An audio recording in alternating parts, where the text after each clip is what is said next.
Good afternoon, everyone. Happy January. Happy New Year. It's great to be back with you again. Another season of Tech Tips Live.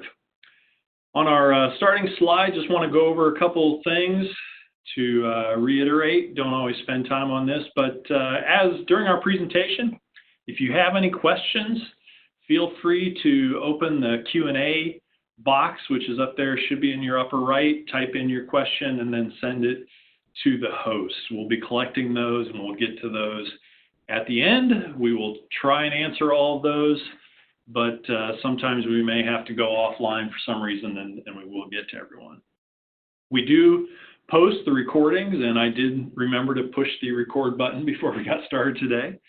So that will be available on our website, a link to our YouTube channel, and we have a YouTube playlist with all the past TTLs in there as well, too. So if you want to go back and see some of the topics we've covered, have a new person, new to GainSeeker, and want to give them some insights, the TTL archive is a great place to look. And as always, we appreciate your feedback and ideas for future topics. What would you like to have a little bit more assistance on? See some of the tips and tricks. We now have our next 5 months, or I guess including this, up into June laid out on the website, so you can see what our topics are there. But I have some ideas for the rest of the year, but we'll get those all scheduled. So again, I'm Phil Mason. I'll be your host today, and joining me is Matt Bateman. Hey, Matt. Good to be back with you again today. So I'll have a short introduction. Matt is going to review security inside and outside of GainSeeker, and then we will take your questions. So without further ado, security issues, obviously, they range from the careless to the malicious. However, we know that either of those can do significant damage. Data in GainSeeker, as well as any other enterprise type of software, is a valuable company asset, and we need to be sure that we're doing all that we can to protect that.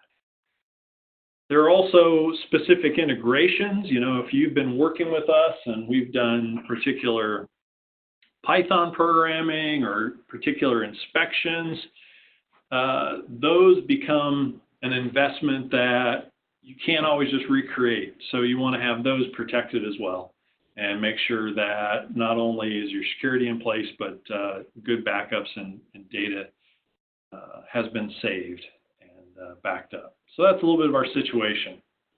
So what does it mean? Well, we all know that security failures can obviously slow us down or sometimes grind things to a halt. We had a call from a client the other day, and it wasn't a security issue, but they had a problem that was, in some places, actually holding up production. So those things can happen. With security, though, and with data, once it's too late, it's often just too late. And we rarely get a warning. Some of the ransomware that's going around and those types of things that have happened are pretty scary. And while we can't spend our time living under a rock, we also have to know what the risks are and take prudent measures to keep ourselves safe from those. And finally, pointing fingers after the fact, well, it really doesn't help anybody. And, you know, for the most part, all of you on the call today often are bridging the gap, but you're on the shop floor, you're in quality, maybe you do have some technology and are part of the IT or OT staff. We've got to all work together to make sure everybody knows what proper security is, why we're doing it, and what it means for us. Right along those lines then, our GainSeeker champions, all of you who are working with it, you need to know the fundamentals of how your particular security is set up. How is it that you have set up, and I won't go into a lot of detail, Matt will talk about more. How is your system set up and what levels do you have in there? And who is responsible for what? Again, back to finger pointing, we need to know who is managing the security at the GainSeeker level, at the operating system level, oftentimes at the database system as well, and how those all interact with each other. And then where might we be vulnerable? In most cases where traditionally our users have had premise-based software and the data stored locally. There was maybe a little less risk, although a lot of these ransomware companies have been tunneling in via the internet or bad actors and stealing data or tying it up, locking it up. And then we also have a lot more customers who are going about the whole lift and shift and moving their data to the cloud. And now you have a whole nother set of vulnerabilities. So what are those vulnerabilities? How may they exist? And how can we take care of them? So we will try and at least give you a little bit of a hint on some of those things today. We're going to cover a fair amount of ground, and I'm going to go ahead and turn it over to Matt. Thanks, Phil. Most of the people that I saw for the attendee list today are users that have been using the software for a long time. So you're probably set up and have the basics kind of already set up. You've got it set up and you forget about it. So I'm going to just kind of briefly overview some of those things, and then we're going to go a little bit into some issues that, some new things we've added, some new features we've added that help with security, and some other things to be thinking about. So we'll go from there. Security basics.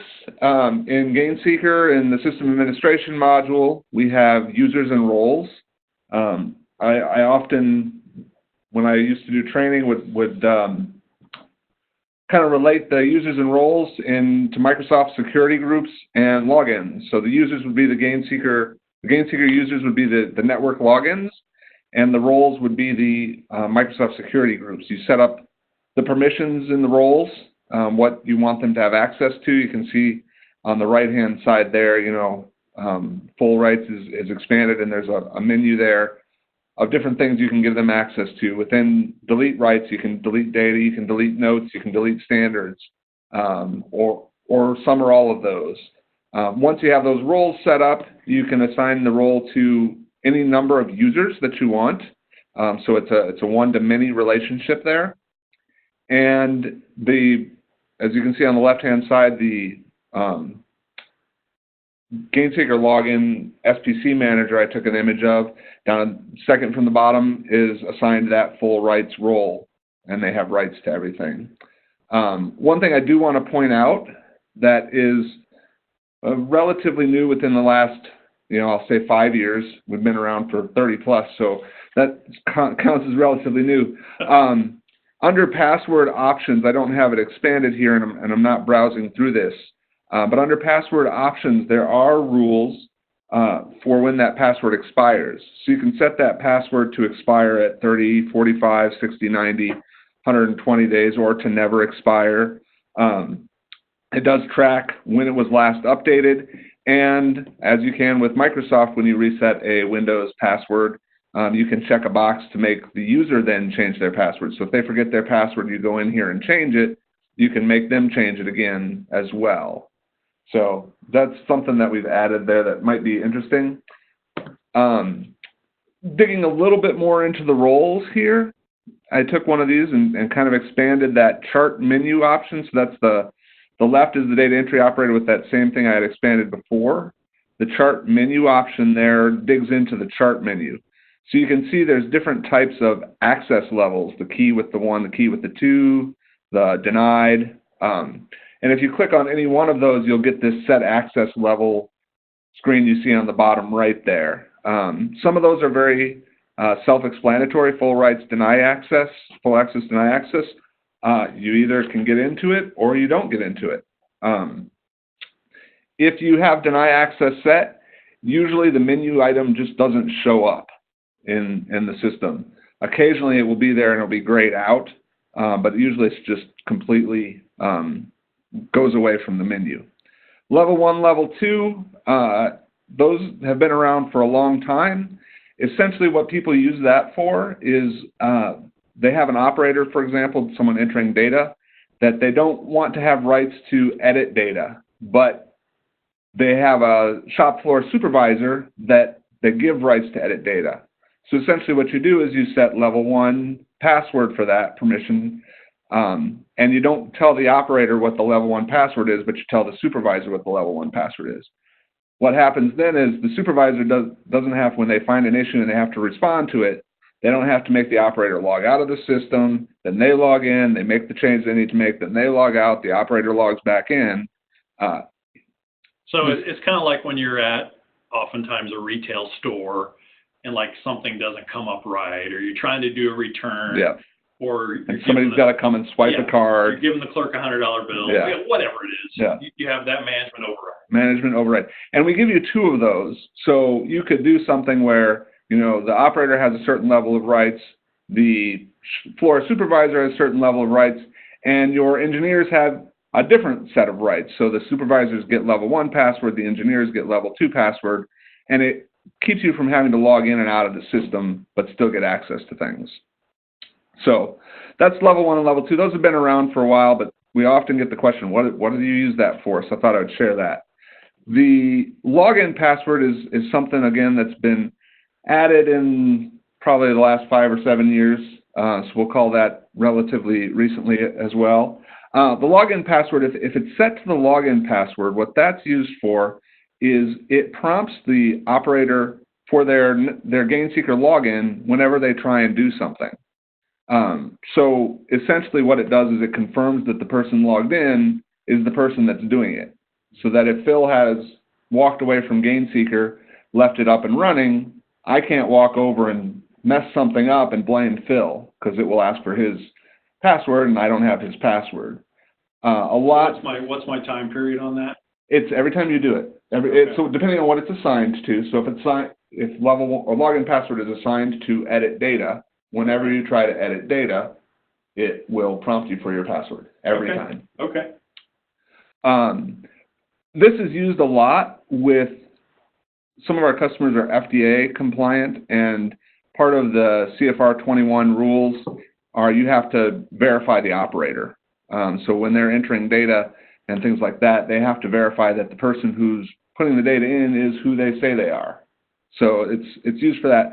We've done some stuff. Some of our customers have network or GainSeeker logins that apply to all, like they have a login for each user, and sometimes they have on the shop floor an operator that is, or a system that's set up for that station. So it's station 1 login, and different operators go to it depending on what they're doing at the time. So we've done some different things where we've coded around that and prompt the operator for a PIN number and whatnot. We have to code that, but if you can give everyone your own login name, then this login password works pretty well for that. So moving on, these are kind of showed you the basics of users and roles, again, assuming that most of you have got your users set up and your roles set up. When new people come along, you just assign a user to a role that already exists. But we wanted to talk about some things that sometimes people don't realize are out there, and kind of point out some tools that you can use to help keep your system a little more secure, or like Phil was saying, after the fact, the audit trail isn't really security, but lets you figure out what happened and potentially restore some of the stuff that may have changed. So I'll just jump right in here. GainSeeker allows Active Directory association, Active Directory integration, which essentially lets you set up your GainSeeker logins to network login. And then when you are trying to get into GainSeeker, you just log into your Windows as normal, and when you open GainSeeker, it says your Windows login is associated with this GainSeeker login, and that's the permissions you get. So you don't have to remember 2 passwords and stuff like that. Just for clarity, when you set this up, if you get it set, when you set it up, it will give you a big warning message, because if you have one user that's set up to have permission to administration module, and you don't get an Active Directory user associated with that user, then you close the administration module. You can't get back into the administration module because you don't have anybody with permission to do that. So if you want to do this, I encourage you to read the help file. There's a link there at the bottom, and Phil and I chatted. He's going to share, I have several links to the help file as we're going through this. He's going to share those out to you so you can easily access these help file pages and read up on them. But if you're going to do this, read through the help file, give our tech team a call and chat about it if it's something that you're interested in. It does reduce remembering, passwords while still keeping some security in place so that the right people are logging into the right and have the right permissions. Priority lists. A lot of people use priority lists and don't realize that they can use it to also help with security. So what a priority list is, for those of you that aren't familiar, often people have large lists of standards of parts they're collecting data for, but in a particular department, they use a subset of that list. So you might have, I had a customer that had 100,000 parts or something like that. It was a ridiculously long list of parts. But in a specific department, he only had 250 parts that he used. So what he did was, the users in that department, he set up a priority list, and they only see that 250 parts by default instead of having to scroll through the thousands of parts. And a lot of people use this priority list for exactly that, which is ease of use. However, there is a security aspect of this too. If you go into GainSeeker Administration module and you go to the Configurations tab, I've expanded the table there at the bottom left. On the bottom there is the general settings, and then the SPC is expanded. Automatically fill standard list is checked, hide standard list is checked. What you want to do is hide the standard list and turn off the show standard list first, which is how it's set up here. So if the show standard list first instead of priority list is there, essentially it gives you the whole list, and you have a radio button you can click to get to just your priority list. But if you have that hide standard list checked and don't show the full list, it only gives you your priority list, and you can't access the other standards. So if you do have some parts that are specific to different departments that you want to kind of lock down and only give people permission to certain subset of parts, this is a way to do that. We do have a customer, or we do have the GS Analyze, we call it, and we've talked to some people about where they've talked about giving their customers permission to see certain data, that's data they send to that customer only, and this is how we've talked to them about doing it. So they would set up a priority list based on what that customer sees and give that a user to that customer with only that priority list. We have a question on this. I'm trying to look at what that is. Are the part numbers limited by priority list and charts by user as well? So if I understand the question correctly, if you see that image on the right there, and I got to that by opening Launchpad, choosing the GainSeeker utility, and then you see the priority list editor. At the top of that list, there is the login name. So in this screen cap, I'm editing the priority list for the tour manager login name. And then you see there's SPC and DMS, so I can edit those lists differently for SPC parts or DMS parts. And then kind of top middle there, it says priority list part number. So that lets me edit what I'm looking at right now, lets me edit the priority list for the tour manager's list of part numbers they see. So that would be true then. Yes. To extrapolate that for both data entry and for charts. Right. You can also do it for desktops. So you see a subset of the desktops in charts. When you go into charts and you have desktops set up, you can set up a priority list for your desktops and for traceability, which is used when you're not so much for security, but you can see a subset of the traceability. But yes, it does use it for parts there. Excellent. Great. Thanks for the question.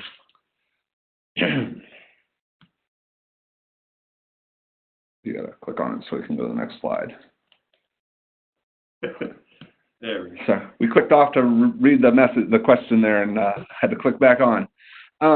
Audit Trail. So again, this is something that wasn't around when I first started at GainSeeker, which was a number of years ago.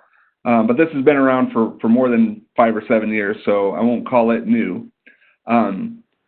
We do have an audit trail, and it does track edits and deletes.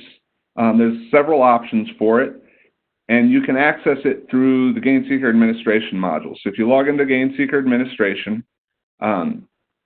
in the File menu, there is the View Audit Trail option, fourth one down, you can see it there. If it's turned on, and we do turn it on by default for new users, But when we first put it out, we did not turn it on by default for existing users. So you might want to check and make sure it's turned on. Once it's turned on, it will track changes, edits, deletes. You can see there at the bottom, an image of what gets tracked in the database. And if the middle, kind of right under that system administration image, how to turn it on is you go into the configuration tab. At the very bottom, there's a list, there's a list of configurations. At the very bottom, there's a system-wide settings option. The second one down is Audit Trail options, and that checkbox, that top checkbox, log changes, turns it on. You can also require a user to enter a reason. So if they go in and they delete data, you can force it to pop up a little dialog that says, why are you making this change? And they have to enter some information for that.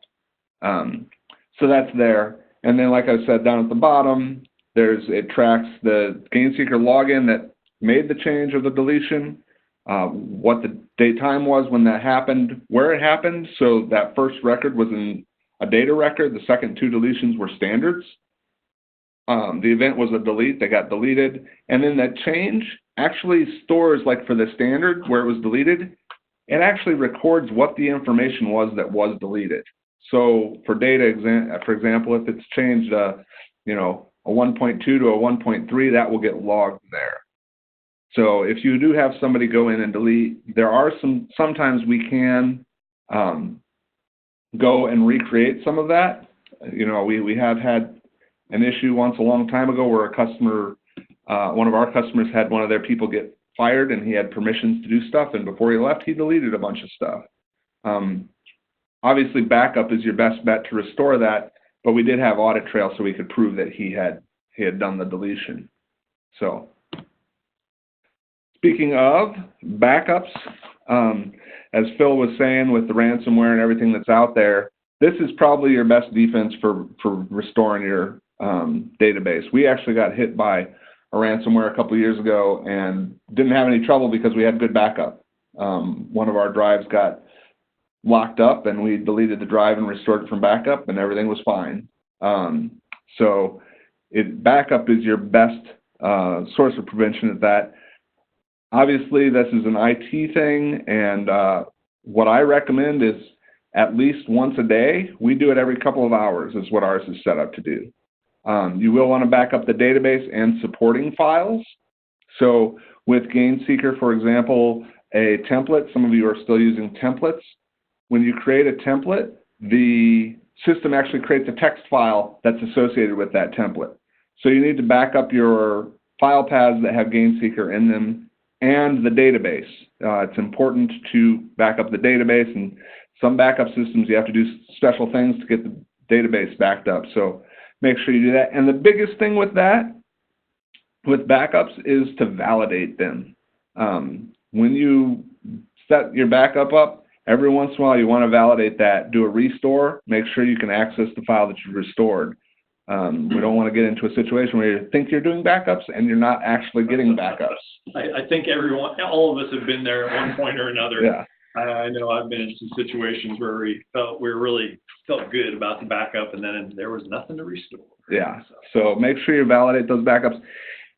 Just one other thing on that, the file paths, you can find out what your file paths are by going into Administration, Config tab, the config you're looking at, List Standards and Tables. At the top, it will give you your list of file paths. And then other files that you need to back up are in that link there. And again, we'll share that link with you, but it's in our online help file. All right, while you go to the next slide, I got a note from our producer out in the Nethers. He said you can restore deleted data from the audit trail. It's in XML format. Yeah. So yeah, you can get some of that audit stuff restored if it's turned on. So make sure it's on. Yep.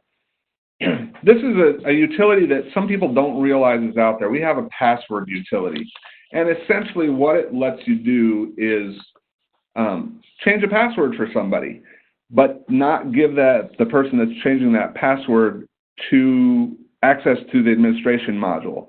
I know some of our customers have help desks, and these help desk people are kind of, for lack of a better term, low-level IT. They have access to some stuff. They might not know anything about GainSeeker.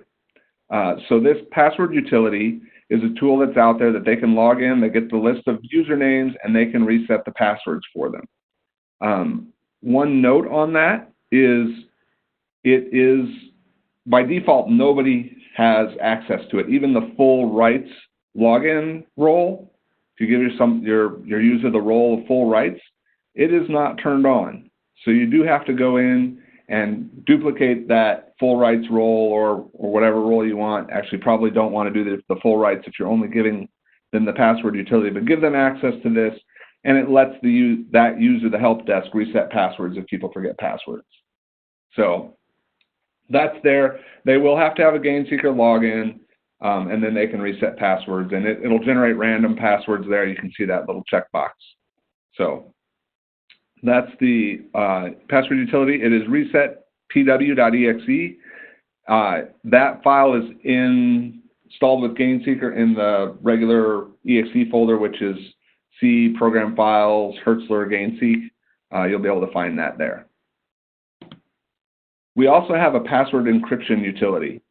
So when you set up GainSeeker, if you use a SQL authentication, you have to create a SQL user and put a password in, and then the CMS INI, you pass the password through for that to be seamless for the operators to not have to see it. You don't want that to be in plain text.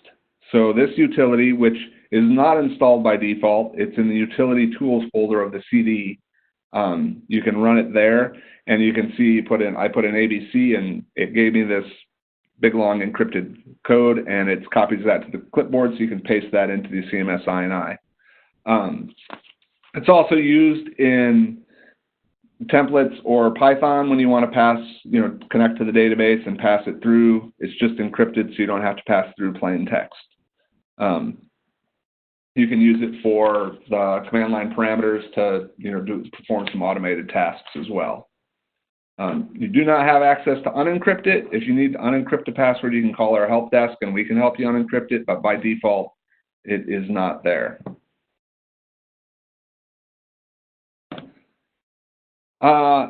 Moving on, this is not really GainSeeker related, but wanted to touch on this because we felt like we couldn't talk about security without mentioning it.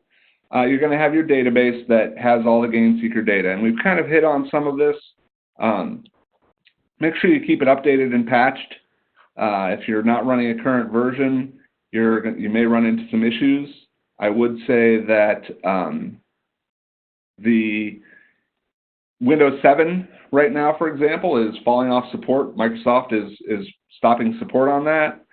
So if you've got something running on Windows 7, you might have issues in the future. Make sure you get updated, but especially for your databases and servers, make sure you're running on current versions. Manage logins. I have been places and worked on logins, worked on setting stuff up with people, and as I'm working with the customer, see a whole list, and they're like, oh, that person's not here anymore. Oh, that person's not here anymore. And you want to get those deleted if they're not there. Permissions change. You want to make sure those stay up to date. We talked about making sure you have backups, securing them. We recommend, you have a local backup and an off-site backup. And verify, I already talked about that. SQL authentication versus Windows authentication. There's some different options with that. We support both. SQL authentication, you create one user, and everybody uses that user's permission to access GainSeeker. Windows authentication, essentially you create a user or a security group and put all your users in it, and that security group has permissions.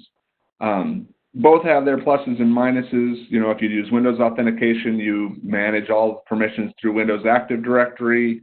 If you use SQL authentication, you have one user you have to mess with when you're doing things. And there's some pluses and minuses. If you use Windows authentication and you have somebody that knows what they're doing, I could go into Excel and access a database I have permissions to. And I have permission because it's already set up with my Windows login. If I use SQL authentication, I have to know the login name and password to be able to access that database. So there's some ease of use. How much is more secure is enough options there. We support them both. That's up to your IT team to do that. We've included a reference here from Microsoft that, again, we'll share with everybody, that has a lot more detail on database security. Great. All So right. that's it, the things I wanted to make sure I hit. Any questions? Yeah, so I had one here, again, a tip from the local audience. So I hear we have a password of the day feature. What's password of the day? Well, that's not something we often talk about, but essentially, if you get locked out of the system and somebody who's the administrator leaves your company and they're the ones with permission to everything, we have a backdoor password that lets you log into the system. So they need to call us. So that is not something we share out. It's not taken outside the building. It's kept under lock and key, but we can get you into the system if somebody forgets their permission, forgets how to get in, gets their login or leaves, and you don't have their login information anymore. Okay. So here's a question. A lot has changed since we set up our GainSeeker. I've seen some things today. I think I want to tighten up. How do we tighten up security? It depends. So that one I would say let's take offline. Give us a call. I think Bill maybe knows who asked that question. We can get in touch and talk about it. But if you're in the same situation, we can talk to you about that. It may be something that's simple that you can talk to our customer support team about and spend a half an hour on the phone chatting about how you're currently set up and some options that you might want. Or it may be something you want us to come in and kind of do an audit of your system and help do some of the changes with you. So either one of those we can do. You can call your account manager and they'll kind of point you in the right direction, or your TPM, or just call our tech team, and we'll make sure you talk to the right person and get the right information. Okay. All right. Well, we are a few minutes over here. A lot of great information today. Again, we will have this recording hosted in a couple days. It usually takes WebEx a little bit to process it, and you can look for it there. As Matt said, we'll be posting some of these links so you can get to those more easily next month. And again, just to reiterate, Tech Tips Live is the third Thursday. You'll see emails that week giving you a notification, but the next one coming up here is February 20th, and it is getting the most out of Server Edition. So some of our customers have Server Edition, some don't. If you don't and would like to learn a little bit more about it, join us in a month, and we will share some more information about that. So thank you all so much for joining us and participating, and we will catch up with you next month. Bye all.